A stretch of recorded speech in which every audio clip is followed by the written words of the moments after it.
So there's a question that I get asked quite a bit about my Amish community that I haven't answered yet. And there's a time and a place for it, and that is regarding sexual assault. Does this happen? And how is it handled? The answer is yes, it does happen. And how do I know this? Because I'm a survivor of sexual assault, and I'm a survivor of the church covering it up and kind of making me feel like it was my fault. Why do I say that I'm a survivor of this? Well, because I refuse to let my abuser have that kind of control over me in here and in here. So I don't want to be a victim. What do I mean by the church covering up? Was this right? Was this wrong? Yeah, it's wrong. You should never be covering anything like that up. The one thing I want you to understand here is that just because this happened doesn't mean that all Amish people are bad. And you can't put everybody in the same box. So, with that being said, yes, there's a lot that goes on behind those black curtains. It happens. The same way as bad things happen outside of the community, in other cults and cultures, in the modern world. Does it make it okay? No. None of it is okay.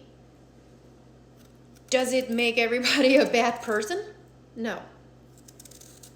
Does it need to be addressed? Yes, absolutely. It needs to be addressed. And there are some people that have spoken up about it.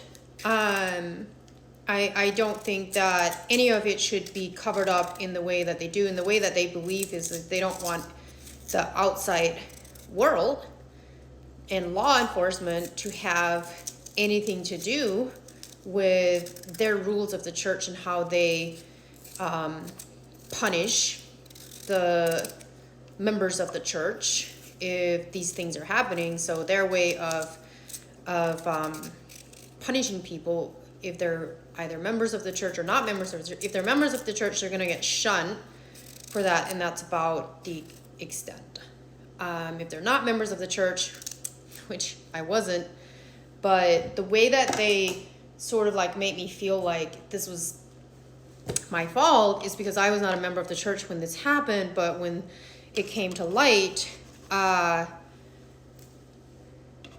they treated me like I was part of the problem and treated me as if I was a member of the church. So obviously there was a whole lot that I'm not going to go into detail with that, but I do believe that there is justice that should be done for the abusers and what happens. But with that being said, just because that happened, I don't want to allow that to prevent me from living the life that I need to be living. So if you are someone that is, has experienced this, one thing that I want you to know is that it's possible to heal. It's possible to be happy again. It's possible to be free. And it's possible to not allow that person to, hold this darkness over you. And if you don't know how to get there, then I want to encourage you to look for resources, and there's lots of resources available from different organizations and stuff that you can get help so that you can get better, because you don't deserve to live the rest of your life in fear and pain because of all that. So freedom is possible, but with that being said, it does not take away anything that you did go through. That does. I don't mean that. I just want you to know that you want to get to the point where you feel like you are a survivor and you're not allowing that person to have a hold over you. So that's about the in-depth that I'm going to go into. That doesn't make everybody a bad person. It does happen. And